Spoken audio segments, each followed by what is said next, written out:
Hello everyone, and welcome back. Tonight we're going to explore something deeply human, something quiet and often misunderstood. We're talking about crying, why we do it, what happens inside the body when tears begin to fall, and how this small act connects biology, emotion, and evolution in ways that are far more complex than they first appear. Before we begin, let me know in the comments where you're tuning in from tonight. It's always calming to imagine people listening from different cities, different countries, and different corners of the world, all pausing for a moment to explore something together. And if you enjoy slow, thoughtful journeys through science and human experience, feel free to subscribe. Now, take a slow breath, settle in, and let's gently explore the quiet science behind tears.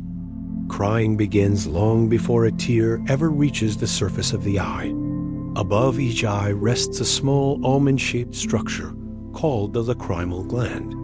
Though rarely noticed, these glands are constantly active, producing a steady supply of fluid that coats the eye in a protective layer. Every blink spreads this thin film across the cornea, keeping vision clear and preventing the delicate surface from drying or becoming irritated.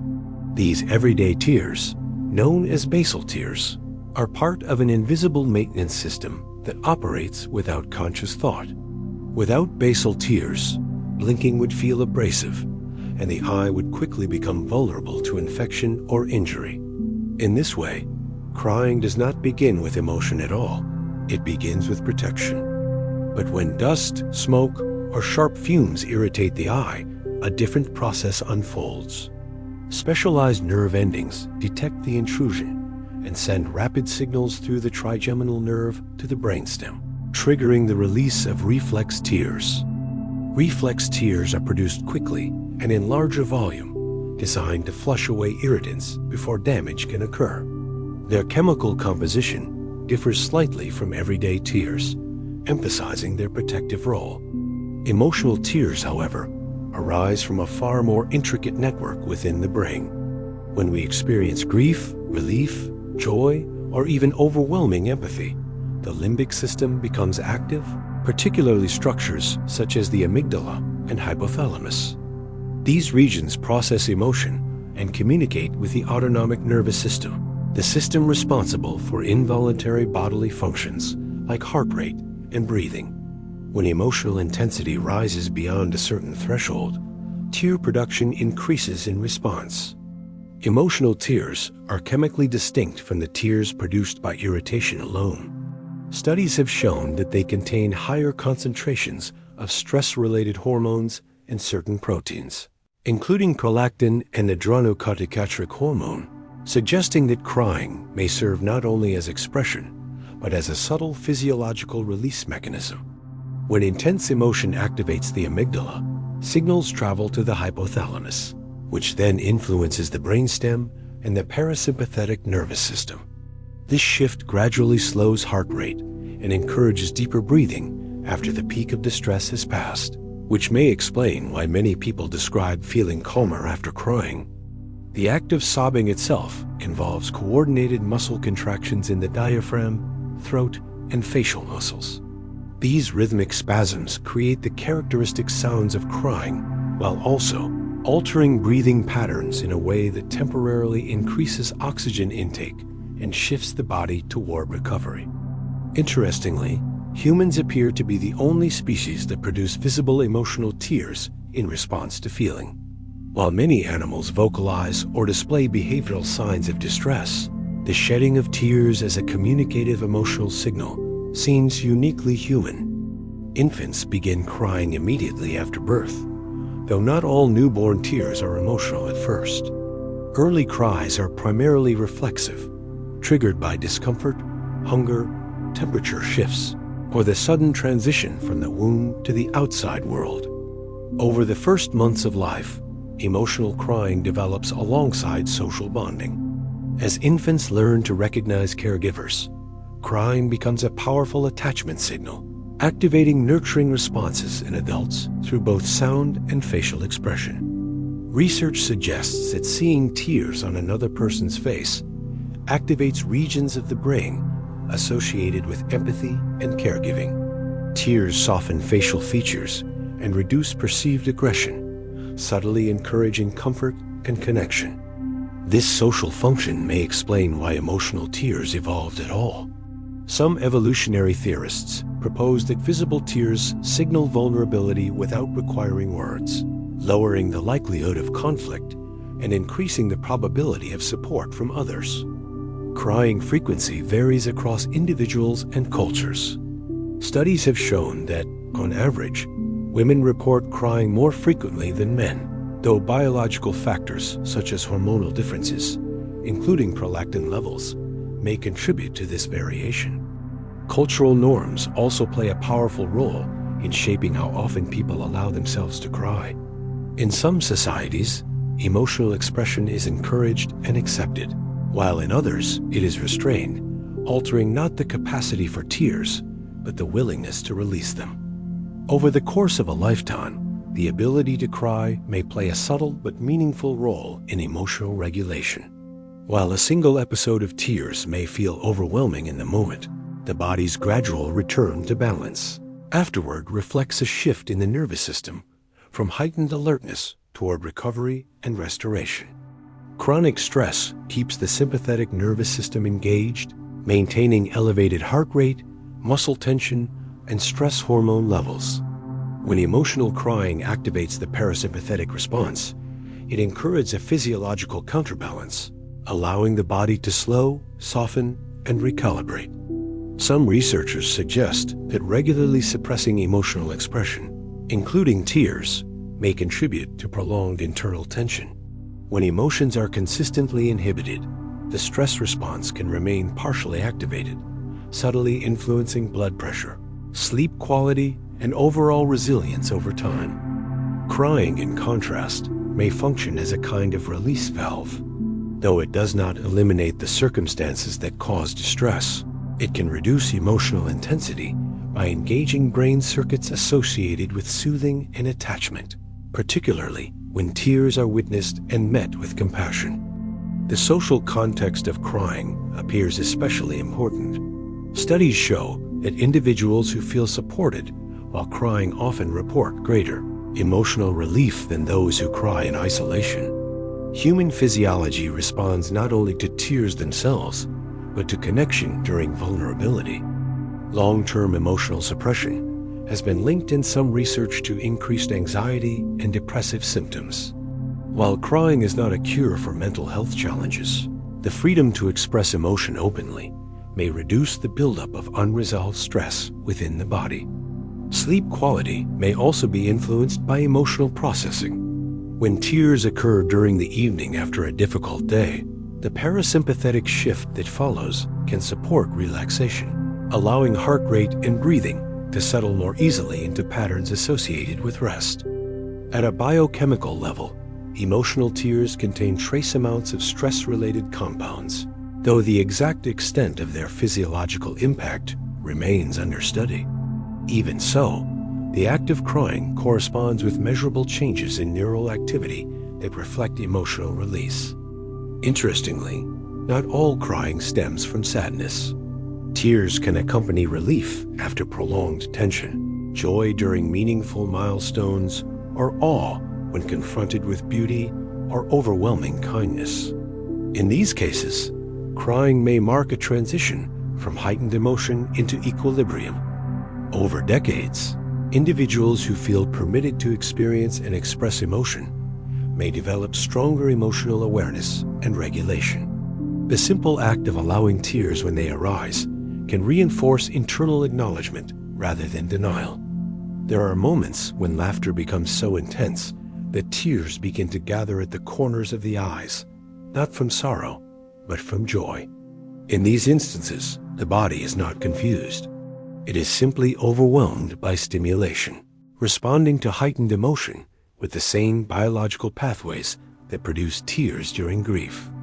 Laughter activates many of the same neural circuits involved in emotional crying. The limbic system becomes highly engaged, especially areas responsible for processing emotional intensity, while the hypothalamus helps coordinate the body's physical response. As laughter intensifies, breathing patterns change dramatically.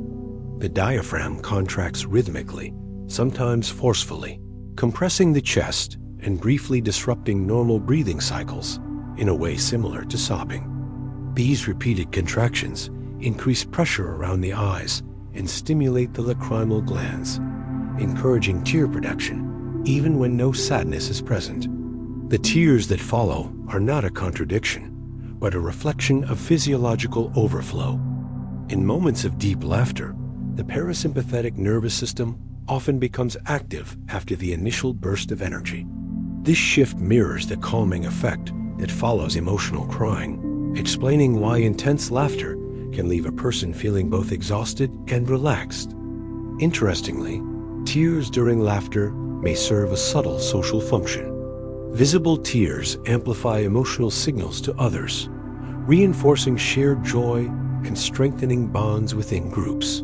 Much like tears during sorrow can invite comfort.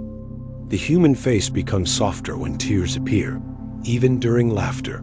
Muscles around the eyes tighten and release, cheeks lift, and the presence of moisture makes emotional expression more vivid and harder to ignore. This overlap between laughter and crying highlights how closely connected our emotional systems truly are.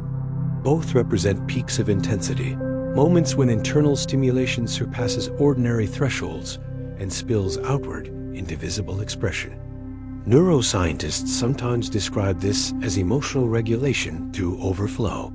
When neural circuits reach a certain level of activation, the body responds with coordinated physical release, whether through tears, laughter, or both combined. In this way, tears of laughter are not separate from tears of grief.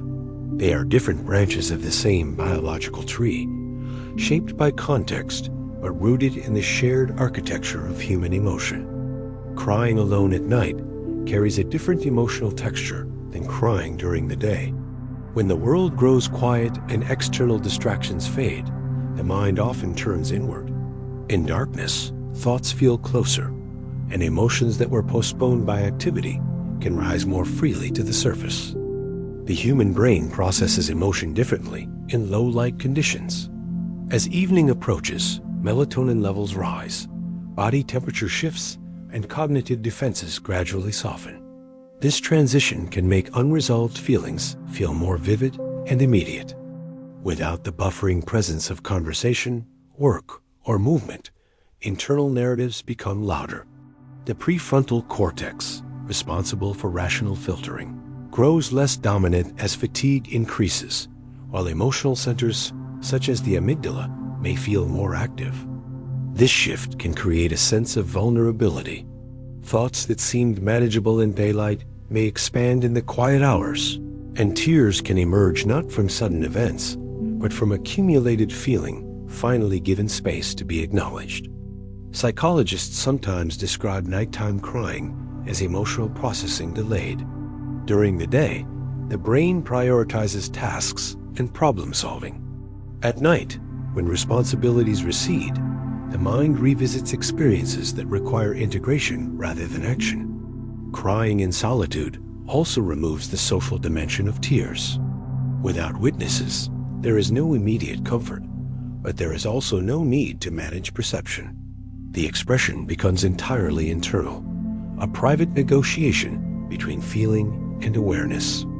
Interestingly, some research suggests that emotional release before sleep can support processing during dreaming. The brain continues organizing memories and emotions throughout the night, especially during REM cycles, when emotional regulation is actively refined.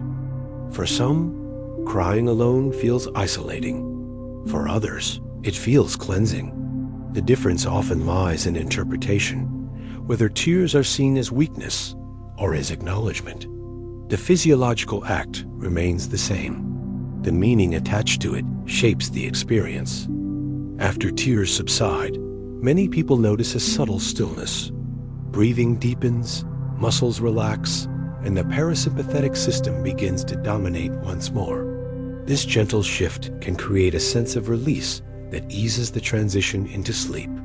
In the quiet darkness, crying alone is rarely about a single moment. It is often about accumulation, the gradual gathering of experiences, hopes, disappointments, and reflections that, when finally given space, move outward in the form of tears. From an evolutionary perspective, visible tears are an unusual trait. Many mammals vocalize distress, but humans are the only known species that produce emotional tears that alter facial appearance so distinctly. This suggests that crying may have developed not merely as overflow, but as communication shaped by social survival. Early human communities depended heavily on cooperation. Survival required shared resources, protection, and coordinated care of vulnerable members. In such environments, subtle signals that reduced aggression and invited support would have held powerful adaptive value. When tears form, they blur vision and soften facial expression. The eyes glisten, muscles around the brow relax, and the face becomes visibly non-threatening. This physical change may signal surrender or vulnerability, lowering the risk of conflict in tense moments. Unlike loud cries or defensive postures, tears do not escalate situations. They interrupt confrontation.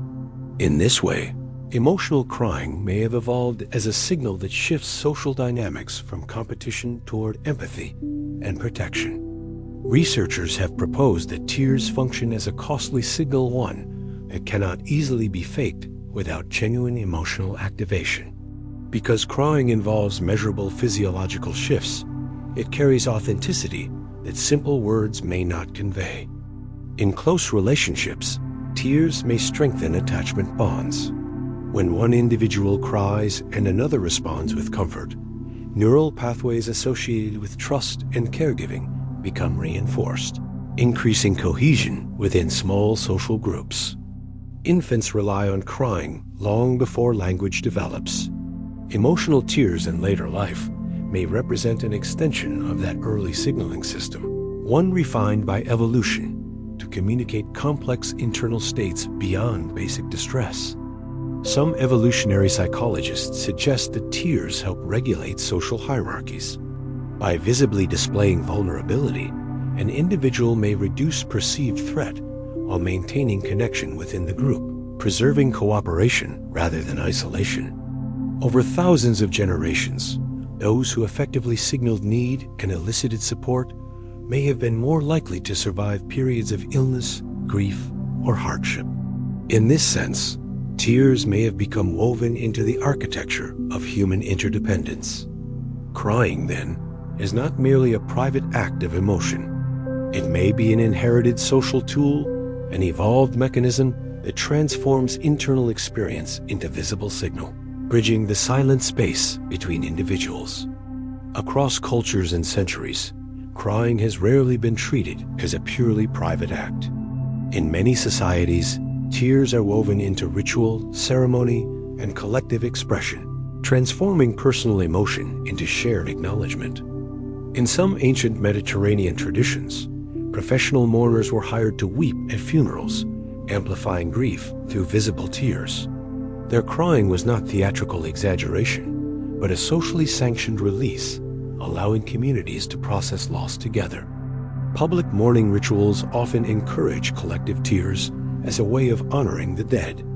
The shared sound of sobbing creates a kind of emotional resonance, synchronizing breath, posture, and nervous system states among participants.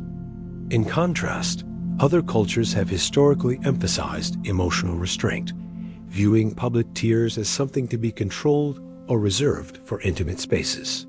In these societies, crying may still occur, but often behind closed doors. Anthropologists note that the meaning attached to tears varies widely. In some communities, crying is a mark of sincerity and depth of feeling. In others, it may be interpreted as vulnerability requiring protection. Religious rituals also incorporate tears. In certain spiritual traditions, weeping during prayer or meditation is interpreted as purification or spiritual release, a visible sign of internal transformation. Even in celebratory contexts, tears appear. Weddings, reunions, and rites of passage often evoke emotional crying that signals transition. Tears in these moments acknowledge change, marking the movement from one life stage to another. Cultural storytelling frequently portrays tears as catalysts for empathy. Literature and theater across civilizations use crying characters to evoke compassion and moral reflection, reinforcing the social power of visible emotion. The cultural framing of crying shapes how individuals interpret their own tears. Whether seen as weakness, strength, cleansing, or connection, the narrative surrounding emotion influences how freely it is expressed. And yet, beneath these variations, the physiology remains the same. Lacrimal glands respond, neural circuits activate, breath shifts, and tears follow biological continuity beneath cultural difference. If you step back from all of it, the biology, the psychology, the evolution, the culture, you begin to see crying not as weakness, but as continuity. A quiet thread that runs through infancy, through love, through loss, through relief, connecting the body to the mind and the individual to the wider human story. Tears begin in tiny glands above the eyes, yet they are shaped by structures deep within the brain. They emerge when emotion surpasses language, when internal experience becomes too full to remain contained. In that moment, the body does not fracture. It translates. The nervous system shifts. Heart rate rises, then slows. Breath catches, then steadies. Muscles tense and release. What feels overwhelming gradually becomes quieter, not because the emotion disappears, but because the body has processed its intensity. Over a lifetime, these small episodes accumulate, not as failures of control, but as evidence of responsiveness.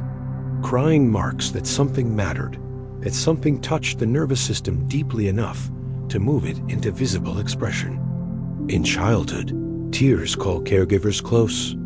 In adulthood, they invite empathy, repair conflict, or acknowledge transition. Even when experienced alone, they may reflect a private act of recognition, a moment where feeling is neither denied nor suppressed. The chemistry of emotional tears differs from that of reflex tears, carrying subtle traces of stress-related compounds. Whether or not these chemicals significantly alter the body, the process itself activates neural pathways that encourage recalibration.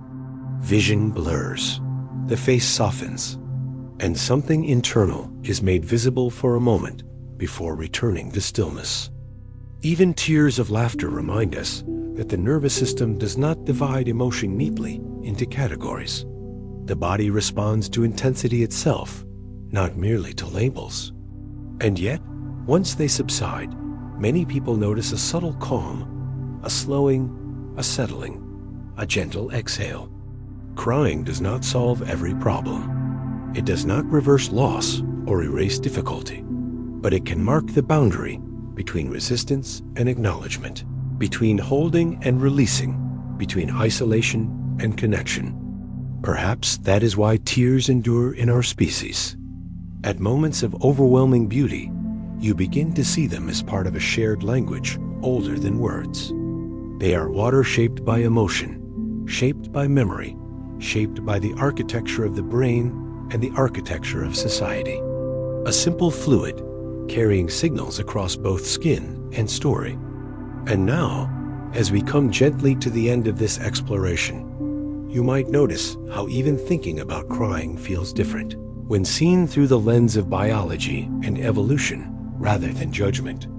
What once seemed fragile may appear intricate. What once seemed embarrassing may appear deeply human. The same glands, the same neural circuits, the same parasympathetic shifts that calm the body have been present for thousands of generations.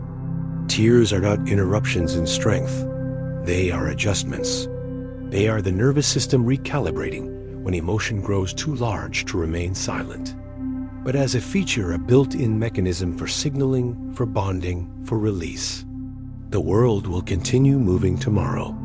But tonight, in this quiet space, you can simply observe the remarkable design of something as small as a tear. That something reached you deeply enough to move you. And now, As the conversation grows quiet, you can allow the mind to settle. There is nothing left to analyze, nothing left to categorize. Just the steady rhythm of breath moving in and out, as quietly as tides turning beneath a dark horizon. Somewhere in the world tonight, someone else may be listening too, reflecting on the small, intricate systems that shape the human experience. The same biology, the same neural pathways, the same quiet capacity for emotion shared across continents. If this exploration felt calming, or thoughtful, or simply steady, you're always welcome to return. There will be more slow journeys like this, into science, into the body, into the natural systems that move quietly beneath everyday life. For now, you don't need to hold on to anything you've learned. Knowledge can rest gently in the background. Your nervous system already understands the rhythm of release and recovery. So let your breathing soften. Let your shoulders drop. Let the day finish unwinding in its own time. The body knows how to settle when given space. And as you drift towards sleep, you can remember that even something as small as a tear carries the story of chemistry, connection, and evolution, a reminder that being human is both intricate and quietly resilient. Thank you for spending this time here tonight. Wherever you're listening from, may your rest be steady, your thoughts gentle, and your breath unhurried. The world will continue turning. The nervous system will continue balancing. And you can simply allow yourself to rest within that quiet design.